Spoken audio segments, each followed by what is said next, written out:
Alright, so this screencast deals with the presidency of George H.W. Bush. Alright, so this is the father of George W. Bush. Now, a little background about this George Bush, the 41st president, is that he served in World War II. He was the last president to do so. He basically became an oil tycoon in Texas after going to college at Yale.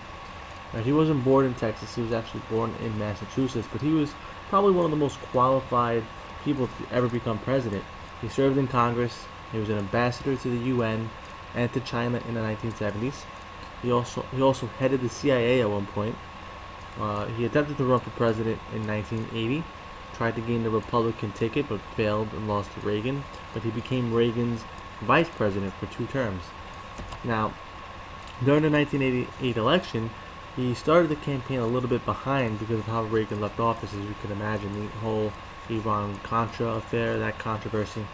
But he was able to win pretty comfortably because he portrayed his opponent, Michael Dukakis, as someone who was weak, someone who knew nothing about the military, and Dukakis was portrayed as someone who was out of touch with America.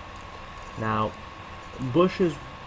one of his major campaign slogans was not raising taxes. So he always promised no new taxes. Read my lips, no new taxes. Despite Reagan and the amount of money he spent on the military and the fact that he increased the federal deficit, Bush continued to claim that he wasn't going to raise taxes. So let's hear from Bush and see what he has to say. Read my lips. No new taxes. I will keep America moving forward, always forward, for a better America, for an endless, enduring dream and 1,000 points of light. This is my mission. So as you can see, he's promising, alright, but that promise will be broken by the end of his presidency. Now, we're going to talk a little bit about both his foreign and domestic policies. And his foreign policies and his foreign agenda is definitely seen as a success by many historians. Right? He's going to oversee a lot of events, which led to the fall of communism in Europe. So Bush was around when the Berlin Wall collapsed in 1989, when Germany was unified in 1990. West and East Germany became Germany.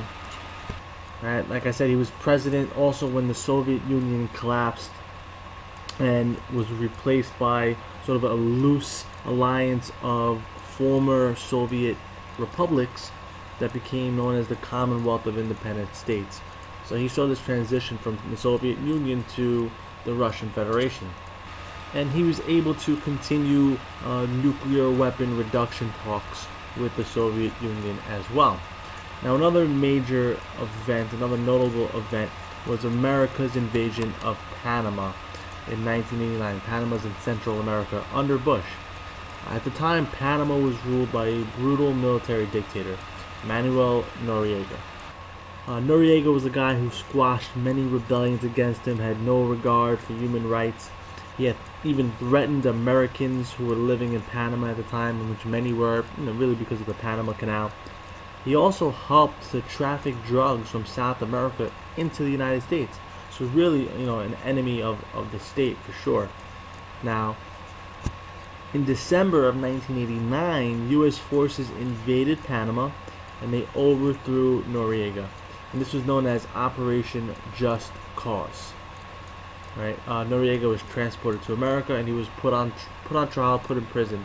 He's still alive, but ever since then he's really been in and out of prison. Now, really the most notable foreign event under Bush was the Persian Gulf War. Right? And the roots of this war can really be found in the fall of 1990, when Iraq, led by Saddam Hussein, invaded the tiny neighboring country of Kuwait. Right? As you see here, Iraq right next to Kuwait. Saddam claimed that Kuwait was rightfully part of Iraq, and he was just trying to claim it as a new state. Those are not the real reasons why he invaded. The real reasons were really to control the oil fields in Kuwait and to get more coastline along the Persian Gulf. As you can see here, Kuwait is definitely bordering the sea here. Now, Bush becomes concerned because he was scared that the flow of oil from Kuwait would be stopped to the west. Okay, he valued the protection of those oil reserves in Kuwait, and he saw it as an issue of national security. He was also concerned about Saudi Arabia, right, which was an Arab ally to the United States in the region, and he was also concerned about Saddam's investment in destructive weapons that he had claimed to have. Now, at first, Americans really seemed reluctant to get involved in a territorial dispute between Arab nations, but as the weeks and the months went on, rising oil prices, which just continued, and reports of what the Iraqis were doing to civilians in Kuwait drew a lot of concern amongst the American people. Now, Hussein refuses to withdraw from Kuwait. The U.S., which are going to, at this point, going to work through the United Nations with a UN coalition. They're going to mobilize an alliance of about 28 different countries to launch what became known as the Persian Gulf War. It wasn't a very long war, and the goal was to drive the Iraqi forces out of Kuwait. Right? But the way they were going to do it was through the use of air power, right, to destroy Iraq's ability to fight back, and then destroy Iraqi forces that were occupying Kuwait. So in reality, the real plan was to try to stay off the ground. Right? Let's destroy them first in the air, and then we'll invade on the ground. Now, a series of airstrikes, right, very massive airstrikes, known as Operation Desert Storm, was launched on January 16th, January 17th, around that time of 1991, on the Iraqi soldiers. And the Allies, UN and their forces, lose fewer than 300 soldiers. Iraq loses tens of thousands. Right? And for this Operation Desert Storm lasted for about a month or so. It took about 6 weeks for the UN forces to completely liberate and free Kuwait. And this was a war that was televised on CNN, live broadcast and updates of the bombings. So it was definitely a war that could be seen in households. And once these airstrikes were done, the ground war was very short, about 100 hours. And we went in there and we were able to defeat these Iraqi forces. Bush then decided not to send troops deep into Iraq to completely remove Saddam Hussein from power.